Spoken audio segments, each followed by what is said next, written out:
अस्सलामुअलैकुम, आप देख रहे हैं समा। मैं हूं रमीज जहबाल और मैं हूं सबा शेख। बुलेटिन में कहेंगे खुशामदीद। सबसे पहले जिक्र करेंगे बुलेटिन में कराची में जारी ताबड़तोड़ कार्रवाइयों का। सुप्रीम कोर्ट के अहकामात पर कराची के राशिद मिनास रोड पर गैर कानूनी तामीरात के खिलाफ ऑपरेशन जारी है। अलादीन पार्क और पवेलियन एंड क्लब को गिराया जा रहा है। इसी पर रिपोर्ट कर रहे हैं खुर्शीद आलम।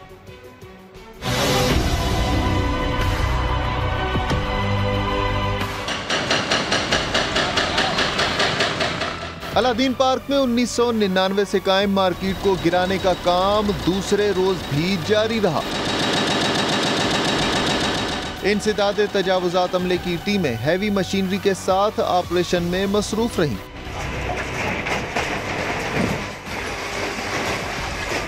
ऑपरेशन के दौरान पुलिस की भारी नफरी मौजूद रही। मुतासरा दुकानदार अपना सामान निकालते नजर आए। तकरीबन 3 से 4 दिन तो देने चाहिए थे ना, कि हाँ भैया 3 से 4 दिन अपना माल निकाल लें, क्योंकि पतारा तो था नहीं है। दुकान था कपड़ों की, बैक पर्स की, ठीक है, नोटिस वगैरह कुछ भी नहीं था। अचानक ये सारा जो तोड़ फोड़ है ये अचानक से, अब सामान सारा घर पर शिफ्ट किया है। हम लोग अपने घरों पे लेके जाएंगे माल, हमारे पास कोई घर नहीं है, कोई दुकान नहीं है, जिसके हम फ़ौरन हमें टाइम भी दिया जाता ना थोड़ा बहुत कि आपको 1 हफ्ता दिया जा रहा है, आप अपना दुकान खाली कर लें आराम से। केएमसी हुक्काम के मुताबिक अलादीन पार्क की 400 से जायद दुकानों को गिराने में 1 हफ्ते से ज्यादा वक्त लग सकता है। कैमरामैन फैसल आगाई और राशिद इशरत के साथ खुर्शीद आलम, समा, कराची। सुप्रीम कोर्ट के अहकामात के बाद कराची के अलादीन पार्क के अतराफ गैर कानूनी तामीरात के खिलाफ ऑपरेशन तीसरे रोज भी जारी है। अदालती हुक्म पर 450 दुकानों को तोड़ा जाएगा। मजीद तफसीलात हासिल करते समा के नुमाइंदे खुर्शीद आलम से। जी खुर्शीद आलम, इस वक्त क्या सूरत हाल है और ऑपरेशन जो है वो शुरू कर दिया गया है और कितनी तामीरात को मिसमार किया गया है? या बिल्कुल, सुप्रीम कोर्ट के हुक्म पर अलादीन पार्क में कायम शॉपिंग सेंटर को मिसमार करने की कार्रवाई का आज तीसरा दिन है और इस वक्त भी ये कार्रवाई शुरू हो चुकी है। और अब सबसे अहम तरीन बात जो बताई है बशीर सिद्दीकी ने, वो तो हम आपको बताएंगे, लेकिन पहले कैमरामैन फैसल आगाई आपको दिखाएंगे। हैवी मशीनरीज के ज़रिए दुकानों का वो हिस्सा तोड़ा जा रहा है कि जो खाली होता जा रहा है। अब केएमसी ने फैसला किया है कि दिन और रात इस कार्रवाई को मुकम्मल किया जाएगा, ताकि बजाय 1 माह में इस मिसमारी की कार्रवाई को मुकम्मल करने के 10 से 15 दिन में मुकम्मल किया जाए। दूसरी जानिब अभी भी जो दुकानदार हैं वो अपना सामान निकालने के लिए यहाँ पहुँचने वाले हैं और एक मरतबा फिर आपको वो इस अहाते का हम मंजर दिखाएं जहाँ पे बहुत सा सामान दुकानदारों का अभी भी मौजूद है जिसको शिफ्ट नहीं किया गया है। मज़ीद दुकानदार आज फिर आएंगे, अपनी दुकानों से मज़ीद सामान निकालेंगे। इस सामान को मुंतकिल करने का अमल परसों शाम से शुरू हो चुका था, कल दिन भर जारी रहा, आज भी जारी रहेगा। दुकानदारों को ये कह दिया गया है कि वो जल्द अज जल्द अपना सामान निकाल लें, ताकि मिसमार करने का जो काम है शॉपिंग सेंटर को वो जल्द अज जल्द मुकम्मल किया जाए। और अब लगता ऐसा है कि सुप्रीम कोर्ट के हुक्म के बाद न सिर्फ ये शॉपिंग सेंटर बल्कि तमाम तर वो मकामात की जिसकी निशानदेही सुप्रीम कोर्ट में की गई है, वहाँ पर काम को मज़ीद तेज़ कर दिया जाएगा। जी खुर्शीद आलम हमें अपडेट कर रहे थे। अलादीन पार्क इंतजामिया और बल्दिया उस्मा कराची के दरमियान मुआहिदा सामने आ गया। 52 एकड़ ज़मीन का 1995 में मुआहिदा हुआ। केएमसी ने 1996 में लीज किया। एग्रीमेंट एक कंपनी से किया और लीज दूसरी को किया। अराजी को साबिक एडमिनिस्ट्रेटर कराची फ़हीमुज़्ज़मा के दौर में लीज किया गया। जगह की सब लीज नहीं हो सकती थी, इसके बावजूद केएमसी ने जारी की। 70% जमीन पर अम्यूजमेंट पार्क और 30% कमर्शियल इस्तेमाल होना थी, लेकिन पार्क की 60% जमीन कमर्शियल इस्तेमाल की जा रही है। मुआहिदा 280 दुकानों का था, 650 से जायद तामीर कर दी गई। अलादीन पार्क की अराजी का किराया कम से कम 10 करोड़ रुपए मिलना था। केएमसी को पार्क से सिर्फ 3 करोड़ 65 लाख रुपए मिलते थे। तो ये अहम अपडेट सामने आ रही है कि अलादीन पार्क इंतजामिया और बल्दिया उस्मा कराची के दरमियान होने वाला मुआहिदा अब मंजर-ए-आम पर आ गया है। 52 एकड़ जमीन का 1995 में मुआहिदा हुआ। केएमसी ने 1996 में से लीज किया। एग्रीमेंट एक कंपनी से किया जबकि लीज दूसरी को किया। अराजी को साबिक एडमिनिस्ट्रेटर कराची फ़हीमुज़्ज़मा के दौर में लीज किया गया। जगह की सब लीज नहीं हो सकती थी, इसके बावजूद केएमसी ने यह अमल किया। बुरा लगे या भला, सवाल तो होगा। साबिक मेयर कराची वसीम अख्तर कहते हैं, जब अलादीन पार्क की ज़मीन का मुआहिदा हुआ उस वक्त हुकूमत पीपल्स पार्टी की ही थी। इल्ज़ाम लगाया कि मुराद अली शाह के वालिद की हुकूमत में अलादीन की ज़मीन का भारी रिश्वत के एवज़ मुआहिदा किया गया। उस दौर में पीपल्स पार्टी के लगाए हुए एडमिनिस्ट्रेटर थे, मुंतखब बल्दियाती हुकूमत नहीं थी। समा से गुफ्तगू में वसीम अख्तर ने मजीद क्या कहा, आइए सुन लेते हैं।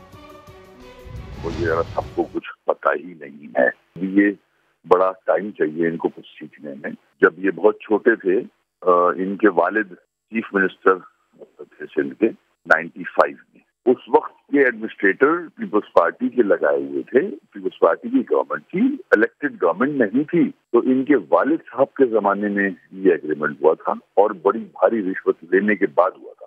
असल चेहरा पूरा पाकिस्तान जानता है पीपल्स पार्टी का। कराची के लोग तो भुगत रहे हैं इन लोगों को। ये सारी करप्शन और जितने भी इस किस्म के काम हुए हैं, कराची को तबाह किया गया है, सिंध को तबाह किया गया है, पीपल्स पार्टी के ही जमाने में हुआ है। मुल्क तोड़ दिया गया है, इनके जमाने में तो मुल्क टूटा है। तो दहशतगर्दी की अलामत है और ये तबाह करने का प्लान है पूरे सूबे का।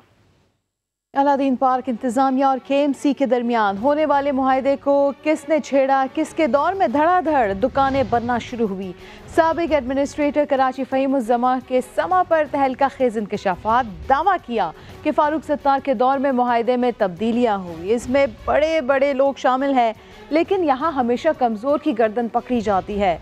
1999 में KMC का अमला दुकानों का कंट्रोल संभालने गया तो उसे नाकामी हुई।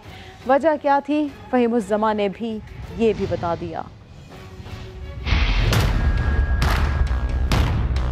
अलादीन पार्क पर कब्जे की कहानी। साबिक एडमिनिस्ट्रेटर कराची फ़हीमुज़्ज़मा की ज़बानी। समा के प्रोग्राम 7 से 8 में बताया 1995 में वो कराची के एडमिनिस्ट्रेटर थे। उस वक्त सफारी पार्क मास्टर प्लान में रेल की पटरी के इस पार 52 एकड़ जमीन पर बैंकॉक के सियाम अमेजिंग पार्क की तर्ज पर अम्यूजमेंट पार्क बनाने का मुआहदा हुआ, जिसकी 25% आमदनी KMC और 75% पार्क मालिकान को मिलनी थी। 1997 में नई हुकूमत बनी। फारूक सत्तार सीनियर वजीर करार पाए। मुआहदे में जो तब्दीलियां आई उनके दौर में आई।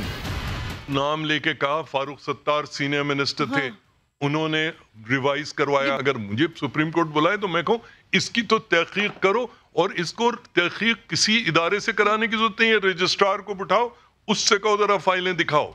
फ़हीमुज़्ज़मा के मुताबिक 1999 में वो दोबारा एडमिनिस्ट्रेटर बने। उन्होंने अपने स्टाफ को हुक्म दिया कि वो जाकर दुकानों का कंट्रोल संभाल ले, लेकिन KMC का अमला ऐसा न कर सका। KMC का पूरा अमला और वो पहुंचा तो वहां पर रेंजर्स की एक गाड़ियों की कतार थी। DG रेंजर्स उस वक्त थे अब्दुल कादिर बलोच साहब, सही। उन्होंने अपनी रेंजर्स की गाड़ियां वहां खड़ी की और मेहरान सेंटर और सब जगह से जो दुकानदार थे उनको लाके वो ऑक्यूपाई कराया गया। फ़हीमुज़्ज़मा के मुताबिक उन्हें अदालत कल बुलाए तो वो कल जाएंगे, सारी सूरत हाल बताएंगे।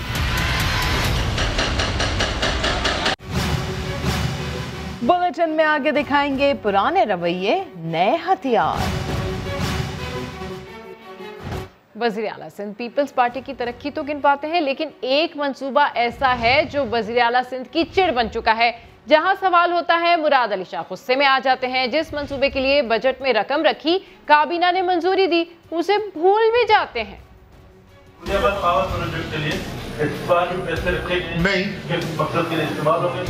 नहीं कहा, कौन सा बजट पढ़ लिया आपने? आप संजय इसको गलत डायरेक्शन में अपने चैनल के इन्फ्लुएंस में आके ना ले जाएं। मेहरबानी करके ये स्पिन इसमें ना डालें। नूरियाबाद करप्शन केस मुराद अली शाह की ऐसी चिढ़ बना है कि जिक्र सुनते ही सीख पा हो जाते हैं। आज भी समा का नूरियाबाद से मुताल्लिक सवाल मुराद अली शाह को नागवार गुजरा। पूछा गया था कि नूरियाबाद पावर प्रोजेक्ट को माजी में कितनी रकम दी गई और इस बजट में कितने देने का इरादा है। एक बार फिर सुनिए। नूरियाबाद पावर प्रोजेक्ट के लिए नहीं कहा, कौन सा बजट पढ़ लिया आपने? अगर नहीं कहने वाले मुराद अली शाह की याददाश्त कमजोर हो गई है तो उन्हें याद दिला देते हैं। गुज़िश्ता माली साल के बजट से ही नूरियाबाद पावर प्रोजेक्ट को 7 अरब 66 करोड़ रुपए दिए गए थे। 17 जून 2020 को सिंध काबीना के इजलास में इस रकम के इजरा की मंजूरी के दस्तावेज भी मौजूद हैं। बल्कि जून 2021 की 4 तारीख को होने वाले काबीना इजलास में भी नूरियाबाद को रकम की अदायगी एजेंडे का हिस्सा था। मगर इससे पहले नूरियाबाद पावर केस में होने वाली आम पेशरफ्त ने मुराद अली शाह को इस इरादे से बाज रखा और वो पेशरफ्त थी साबिक चीफ सेक्रेटरी एजाज चौधरी का नैब में दिया गया बयान, जिसमें एजाज चौधरी ने कहा है कि मुराद अली शाह ने 2013 में नूरियाबाद पावर प्रोजेक्ट को गैर कानूनी तौर पर 9 अरब रुपए जारी किए थे। मुराद अली शाह के खिलाफ इस केस में ठोस सबूत आने की वजह से एहतसाब अदालत ने मुराद अली शाह पर फर्द जुर्म आयद करने के लिए 30 जून की तारीख मुकर्रर कर रखी है। सवाल तो होगा। पीपल्स पार्टी के रहनुमा समा के सवालों से घबराने लगे। मुराद अली शाह भी सवाल का जवाब ना दे सके तो तंज करने लगे। माजी में भी पीपल्स पार्टी के रहनुमा सवालों पर बुरा मनाते रहे हैं। यार एक ही कर लो, एक तो मौका दे दो। सवाल क्यों चुपते हैं, जवाब क्यों नहीं दे पाते? जियाली सरकार समा के सवालात पर बरहम क्यों होती है? अदालत आपको आपकी हुकूमत को छोड़ आपको कहे ये भी कहते हैं कि में काम नहीं होता, तनकीद अदालत आप पर करे। आप कहते हैं कि रिपोर्ट साहब ही करें तो शर्म और हया साहबियों को आप कहते हैं आनी चाहिए। आप समझे इसको गलत डायरेक्शन में अपनी चैनल के इन्फ्लुएंस में आके ना ले। बीबी हुकूमत का वजीर हो या मुशीर, कारकर्दगी से मुतालिक दरियाफ्त करना उन्हें एक आंख नहीं भाता। आप लोगों ने जो किया हमारे साथ वो अभी भी कर रहे हैं, चल रहा है, सिर्फ आपकी मर्जी, आपका चैनल है, जो मर्जी करें आप। समा को सिर्फ सिंध नजर आता है, आपको टास्क दिया जाता है अच्छी चीज मत दिखाओ, बुरी चीज दिखाओ। कभी सवाल करने पर धमकाया जाता है। इसको समझा। विफाकी हुकूमत को नसीहत करने वाले बिलावल से पूछा गया कि पीपी ने अपने दौर में इन मशवरों पर अमल क्यों ना किया, तो बुरा मान गए। पार्टी के दौर को देखें तो हालात आपके सामने चाहिए, रेलवे और दीगर इदारे ऐसे गिरे कि दोबारा फिर उनसे उठ नहीं सके। पाकिस्तान पीपल्स पार्टी और समा के दरमियान इतना खास मोहब्बत है, उनके लिए तो हकायक भी तब्दील हो जाता है। कोई बुरा माने या भला जाने, समा आबादी ले गया, सवाल तो होगा। तो इस बजट पे अपोजिशन खासी बरहम है। वहीं बिलावल भुट्टो जरदारी की जानिब से नए माली साल के बजट पर तनकीद का सिलसिला जारी है। एक बयान में उनका कहना है कि बजट में मजदूर की आमदनी 20,000 करके 700 अरब रुपए के टैक्स लगा दिए गए। मजदूर की आमदनी 20,000 करके 700 अरब के टैक्स लगा दिए गए हैं। जबकि मजीद उनका कहना है कि डेयरी मसनूआत पर 17% सेल टैक्स बच्चों के कत्ल के मुतरादिफ है। चाय के हर कप का महंगा घूंट इमरान खान की तब्दीली की कीमत है। बजट के हकायक छुपाने के लिए अपोजिशन की आवाज दबाई जा रही है। इमरान खान ये ना समझें कि गालम गलोच और बदतमीजी करवाकर बच जाएंगे। हम बजट का सारा कच्चा चट्टा आवाम के सामने लाते रहेंगे। मुहज़्ज़ब ऐवान में गैर मुहज़्ज़ब हरकत किसने की? हुकूमती और अपोजिशन अरकान आमने सामने आ गए। तहरीक इंसाफ के MNA मलिक अहमद हुसैन कहते हैं कि अपोजिशन बेंचों से फेंकी गई बोतल से अकरम चीमा जख्मी हुए, हड्डी भी मुतासिर हुई। मरियम औरंगजेब कहती हैं हुकूमती अरकान सोच कर आए थे कि इजलास नहीं होने देंगे।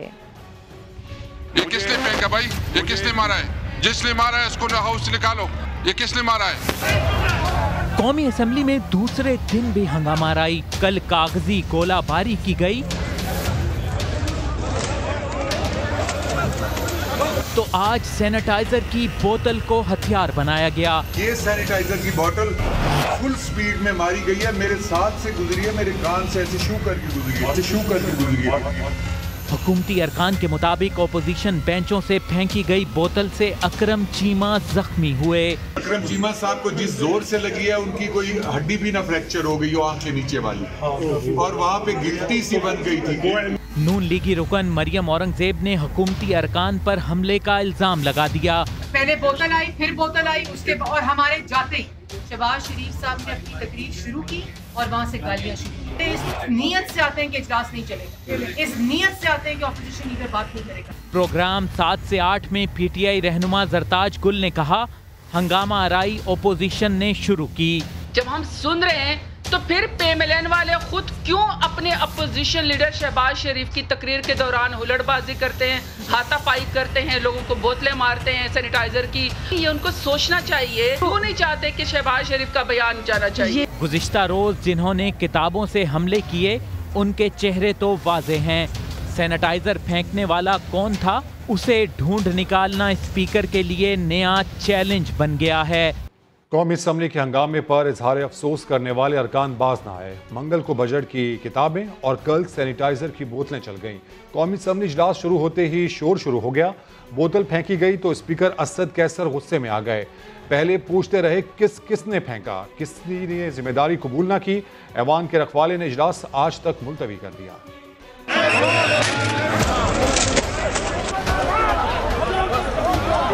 कल जो हुआ था धमाल, अभी उसी पर हो रहा था मलाल।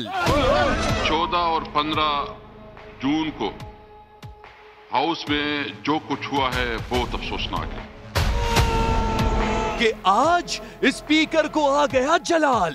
ये किसने फेंका भाई? ये किसने मारा है?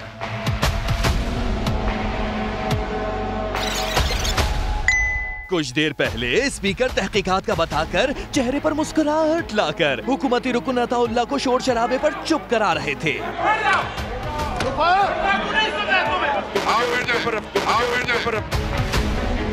शहबाज शरीफ स्पीकर की बेबसी का बता रहे थे। अगर आप इतने बेबस हैं तो मुझे पर अफसोस है कि इतने में आज किताबें नहीं सैनिटाइजर की बोतलें चलने लगी।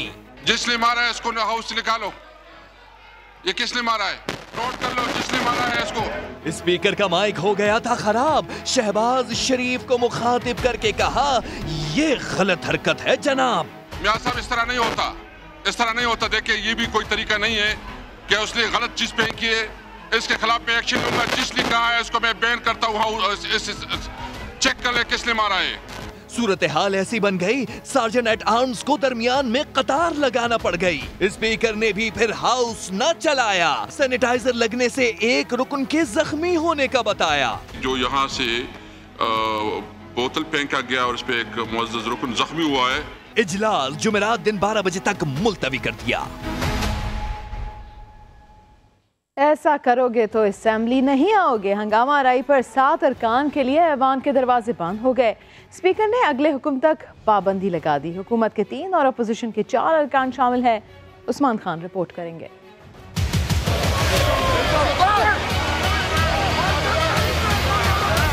हुल्लड़बाजी, हंगामा आराई और गालम गलोच के जरिए ऐवान के तकद्दुस के बखिए उधेड़ने वाले असेंबली में दाखिल न होने पाए। गुज़श्ता रोज के शर्मनाक वाक़े पर स्पीकर असेंबली का एक्शन।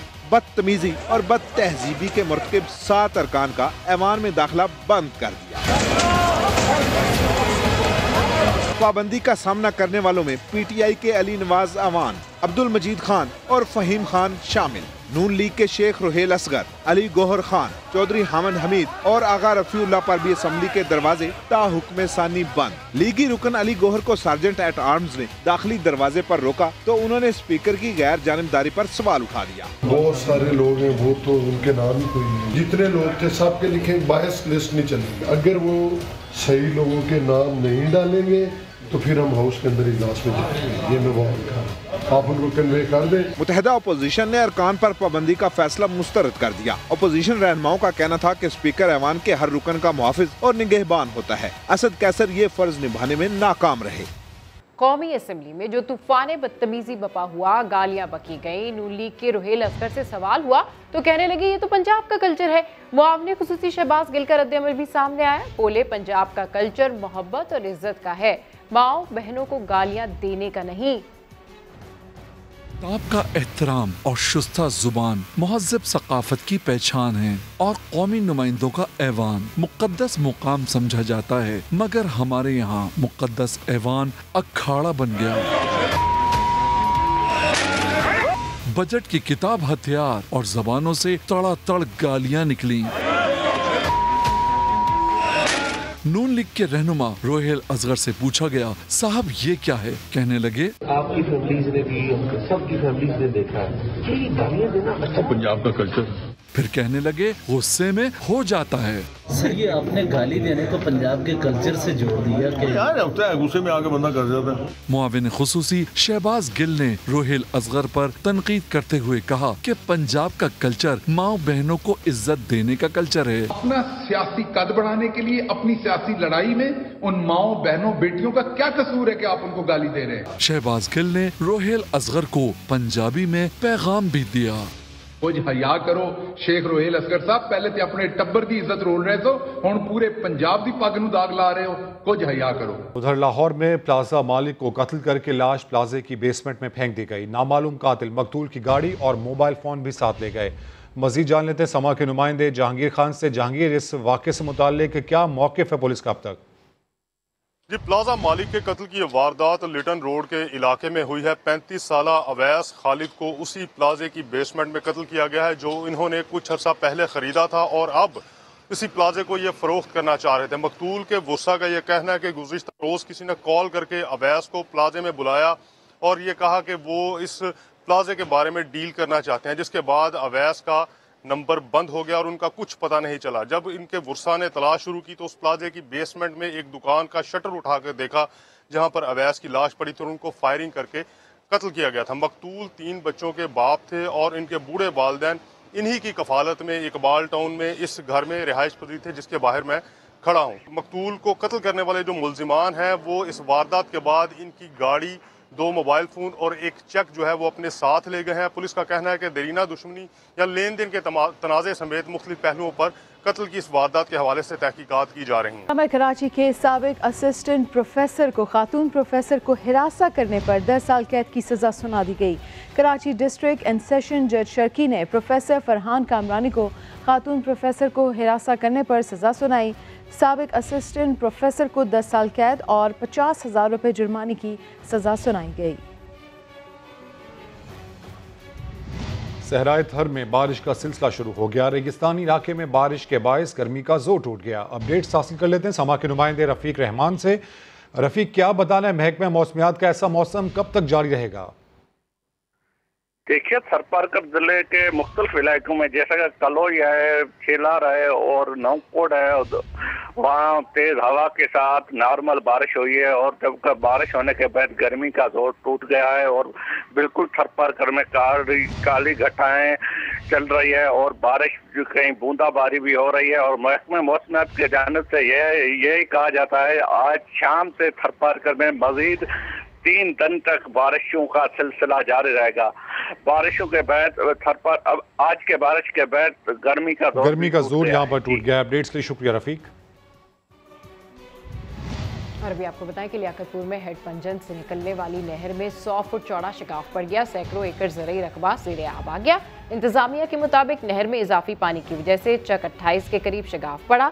पानी करीबी बस्तियों में दाखिल होने का खदशा जाहिर किया जा रहा है, जबकि कई एकड़ पर खड़ी फसलें ज़ेरे आब आ गईं। रेस्क्यू का अमला मौके पर पहुंचकर मुकामी लोगों की मदद से शिगाफ को पुर करने में मसरूफ है।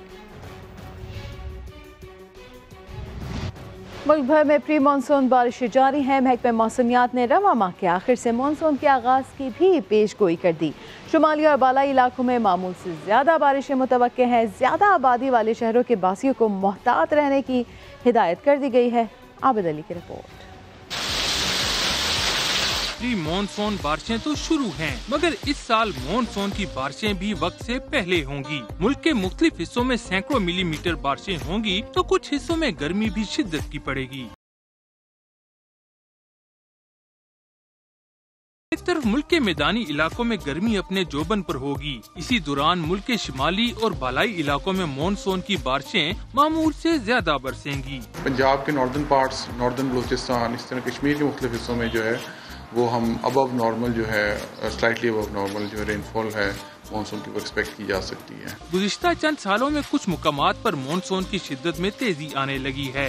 खासतौर पे लाहौर है, अर्बन हब है हमारा, कराची है, इन तमाम एरियाज के अंदर जो है वो एक्सट्रीम वेदर इवेंट्स की फ्रीक्वेंसी जो है बढ़ रही है। रेनफॉल एक्सट्रीम वेदर इवेंट्स जो हैं वो जो हमारे अर्बन सेंटर्स हैं उसमें हो सकते हैं। मौसम का हाल बताने वाले कहते हैं कि कार्बन गैस का इखराज बढ़ रहा है, जिसकी वजह से आइंदा सालों में मॉनसून की शिद्दत में मजीद तेजी आ सकती है। कैमरामैन ज़ियाफत अब्बासी के साथ आबिद अली, समा, इस्लामाबाद। स्पीकर कौमी असम्बली असद कैसर की सहाफ़ियों से गैर रस्मी गुफ्तगू, कहते हैं उन लोगों के खिलाफ एक्शन लिया जिन्हें दौरान इजलास खुद देखा, किसी से जाती इनाद या दुश्मनी नहीं, मेरे लिए सब काबिल एहतराम है। बिल्कुल उनका ये बयान सामने आया। आपको बताएं कि स्पीकर कौमी असम्बली असद कैसर की सहाफ़ियों से गैर रस्मी गुफ्तगू, जिसमें उनका कहना है कि उन लोगों के खिलाफ एक्शन लिया जिन्हें दौरान इजलास मैंने खुद देखा, किसी से जाती इनाद या दुश्मनी नहीं है, मेरे लिए तो सब काबिल एहतराम है। आपको बताएं कि असम्बली के हवाले से उनका ये बयान सामने आया है। उस वक्त जो माहौल पैदा हुआ था उसके बाद स्पीकर कौमी असम्बली असद कैसर की सहाफ़ियों से गैर रस्मी गुफ्तगू सामने आई है, जिसमें उनका कहना है कि मैंने उन लोगों के खिलाफ एक्शन लिया जिन्हें दौरान इजलास मैंने खुद देखा, किसी से जाती इनाद या दुश्मनी नहीं है, मेरे लिए सब काबिल एहतराम है। मुल्क भर में कोरोना वायरस से हलाकतों और मुस्बत केसेस में मुसलसल कमी का सिलसिला जारी है। 24 घंटे के दौरान 46 अफराद इंतकाल कर गए। अमवात की मजमूई तादाद 21,874 हो गई। NCOC के मुताबिक गुज़िश्ता रोज़ 37,000 से ज़ायद कोरोना टेस्ट किए गए। 1,119 नए केसेस रिपोर्ट हुए। इस वक्त मुल्क में 36,215 एक्टिव केसेस हैं। और अब आपको बताएं कि इमदादी कोरोना वैक्सीन का कशकोल खाली होने लगा। कराची में पाकिस्तान के सबसे बड़े वैक्सीनेशन सेंटर आने वाले शहरियों को बगैर वैक्सीन लगवाने लौटना पड़ा। सिंध इंतजामिया ने डिस्ट्रिक्ट वैक्सीनेशन सेंटर आर्जी तौर पर बंद करके एक्सपो सेंटर में सप्लाई मुमकिन बना दी है। मजीद तफसीलात बता रहे हैं मुदस्सिर नज़ीर। इमदादी वैक्सीन का कशकोल खाली होने लगा है। कराची में कोरोना वैक्सीन नापैद हो चुकी है। तमाम डिस्ट्रिक्ट के कोरोना वैक्सीन सेंटर्स जुज़वी तौर पर बंद हैं। पाकिस्तान के सबसे बड़े एक्सपो सेंटर को बहाल रखने के लिए कराची के 6 डिस्ट्रिक्ट से कोरोना वैक्सीन लाई गई। अब इस सेंटर में क्या सूरत हाल है, आइए देखते हैं।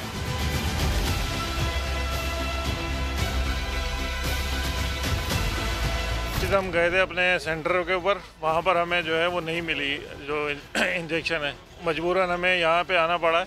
ठीक है, आज यहाँ पे भी लंबी कतार देख रहे हैं, गर्मी में लगी हुई। सोपरा पार्ट 2 नंबर गवर्नमेंट है, वहाँ पे जो है वैक्सीन नहीं है। अभी जो बोल रहे मालूम करा था कब आएंगी, तो बोला कुछ कह नहीं सकते, 2 दिन भी लग सकते हैं, 3 दिन भी लग सकते हैं। औरंगी टाउन में गया था अर्बन हेल्थ सेंटर पे, वहाँ पे भी वैक्सीनेशन नहीं है, और कतर में होकर आए, कतर पे भी नहीं है वैक्सीन, वो कह रहे हैं ख़त्म हो गई। तो कराची गए हुए थे हम लोग, वहाँ से जो है ना हमारा करीबी सेंटर था, वहाँ पर 2 दिन वैक्सीन दे दिए, उसके बाद नहीं दे रहे थे वापस वैक्सीन, बोल रहे यहाँ पर बंद हो गया। अभी हमें इतना तकलीफ है, उधर से हम लोग यहाँ पर आए हैं। एक्सपो सेंटर की सूरत हाल तो आपने देख ली, जहां ज्यादातर वो लोग आ रहे हैं जिन्हें अपने मुकामी सेंटर से वैक्सीन नहीं मिली। यहां पर भी उन लोगों को ज्यादा प्रेफर किया जा रहा है जिनकी सेकंड डोज है या फिर उनकी उम्र 40 साल से जायद है। वैक्सीन के नापैद होने की जो वजह सामने आ रही है वो ये है कि जब से 18 साल के अफराद को वैक्सीन लगाने की इजाज़त मिली है, तब से लोड बढ़ चुका है। अगर वैक्सीन की सप्लाई को जल्द मुमकिन ना बनाया गया तो हो सकता है कि कराची का सबसे बड़ा कोरोना वैक्सीनेशन सेंटर भी बंद हो जाए। सुप्रीम कोर्ट ने कराची के इलाके महमूदाबाद में ग्रीन बेल्ट पर कायम के इलेक्ट्रिक का ग्रिड स्टेशन 2 माह में ख़त्म करने का हुक्म दे दिया। सुप्रीम कोर्ट कराची रजिस्ट्री में ग्रीन बेल्ट पर तामीरात के खिलाफ केस की समाअत हुई। चीफ जस्टिस ने रिमार्क्स दिए, महमूदाबाद में के इलेक्ट्रिक का ग्रिड स्टेशन ग्रीन बेल्ट पर कायम है, 2 माह के अंदर अंदर ग्रिड स्टेशन को ग्रीन बेल्ट से हटाया जाए। अदालत ने KMC को ग्रीन बेल्ट की असल पोजीशन बहाल करने का हुक्म देते हुए पार्क बनाने की हिदायत भी कर दी। अदालत ने वाज़ेह कर दिया कि ग्रीन बेल्ट को कमर्शियल सरगर्मी के लिए इस्तेमाल की इजाज़त नहीं दे सकते। कराची के इलाके फेडरल बी एरिया ब्लॉक 15 नाले पर कायम तजावुजात के खिलाफ ऑपरेशन का ये मामला है। रिहायशियों ने राशिद मिनास रोड गुलशन इकबाल पर एहतजाज शुरू कर दिया है और सड़क ब्लॉक कर दी है। वजीर जानते समा की नुमाइंदा जमजम सईद से। जमजम, क्या कहना है इन मुजाहिरीन का? जी बिल्कुल, नाले की जमीन पर काबिज अफराद जो है ये एहतजाज कर रहे हैं। राशिद मिनास रोड को मुकम्मल तौर पर मुजाहिरीन ने रोड ब्लॉक कर दिया है। सुप्रीम कोर्ट के अहकामात के मुताबिक नाले पर कायम तजावुजात के खिलाफ कार्रवाई जो है वो की जा रही है। पुलिस की भारी नफरी मौके पर पहुंच चुकी है। मुजाहिरीन ने सड़क को जो ब्लॉक किया है उसकी वजह से जो है वो ट्रैफिक शदीद जाम हुआ है। शहरियों को शदीद अजियत का सामना करना पड़ रहा है। जी ठीक है, अपडेट करने के लिए शुक्रिया जमजम। रावलपिंडी के इलाके एयरपोर्ट हाउसिंग सोसाइटी के रिहायशी इंतजामिया की बेहिसी और गफलत के बायस मसाइल से दो चार। पानी की अदम फराहमी ने शहरियों की जिंदगी अजीरन बना दी। बुनियादी सहूलत की महरूमी का अहवाल जानते हैं रिहायशी उमर अमीन की जबानी। मैं हूं उमर अमीन। मेरा ताल्लुक है रावलपिंडी के इलाके एयरपोर्ट हाउसिंग सोसाइटी सेक्टर 4 से। यहाँ की रहायशी पानी ऐसी बुनियादी सहूलत से महरूम है। रहायशी सोसाइटी के वजूद से अब तक पानी की बूंद बूंद को तरस रहे। इंतजामिया ने पाइपलाइन तो बिछा दी, लेकिन पानी देना शायद भूल गए। मकीनों ने मुतलका अदारों को कई बार दरखास्तें दी, लेकिन कोई सुनवाई ना हुई। अलबत्ता टैंकर माफिया की खूब कमाई हो रही है। पानी का एक टैंकर 12 से 1500 रुपए में मिलता है, यानी हर घर का माहाना खर्चा 8 से 10,000 रुपया। आखिर हमारी प्यास कौन बुझाएगा? इस इलाके को पानी कब मिलेगा? कोयटा से खबर, जहां 1 साल कबल शादी करने वाले जोड़े को एक ही साथ 5 बच्चों की पैदाइश की खुशी नसीब हो गई। मुजीबुल्लाह की रिपोर्ट। कोयटा के रिहायशी वलीजान अचकजई के यहाँ बैक वक्त 5 बच्चों की विलादत। 1 साल कबल लॉकडाउन के दौरान शादी करने वाले वलीजान एक ही दिन में 3 बेटों और 2 बेटियों का बाप बन गया। अल्लाह मेरे बच्चों को सेहत दे। अल्लाह ने मुझे 5 बच्चों से नवाजा है और बहुत बड़ी नेमत है ये। औलाद बहुत बड़ी नेमत होती है। अल्लाह ताला हर किसी को 5 से बढ़कर दे दे। अस्पताल इंतजामिया भी वलीजान की खुशी में शरीक हुई, मिठाइयाँ तकसीम की और मुफ्त इलाज करने का ऐलान कर दिया। सीजर का केस था, तो फिर हमारे डॉक्टरों ने इसको नॉर्मल डिलीवर किया, जिसमें से 5 बच्चों की विलादत हुई है, जिसमें से जो 3 जो है वो मेल है, 3 बीबी और 2 बीबी जो है वो फीमेल है। और इस खुशी में हॉस्पिटल जो जितने भी अखराजात है ये हॉस्पिटल ने अफोर्ड किया। नौज़ादा बच्चों के वालिद वलीजान मजीद बच्चों के ख्वाहिशमंद हैं। कहते हैं हमारे कबीले में बड़ा कुंबा फख्र की अलामत है। कैमरामैन शहजाद अनवर के साथ मुजीबुल्लाह, समा, कोयटा। किसी भी खबर के लिए विजिट कीजिए हमारी वेबसाइट sama.tv। इसके अलावा आप हमें फेसबुक और ट्विटर पर भी ज्वाइन कर सकते हैं। एक ब्रेक के बाद हाजिर होंगे हेडलाइंस के साथ। देखते रहिए समा।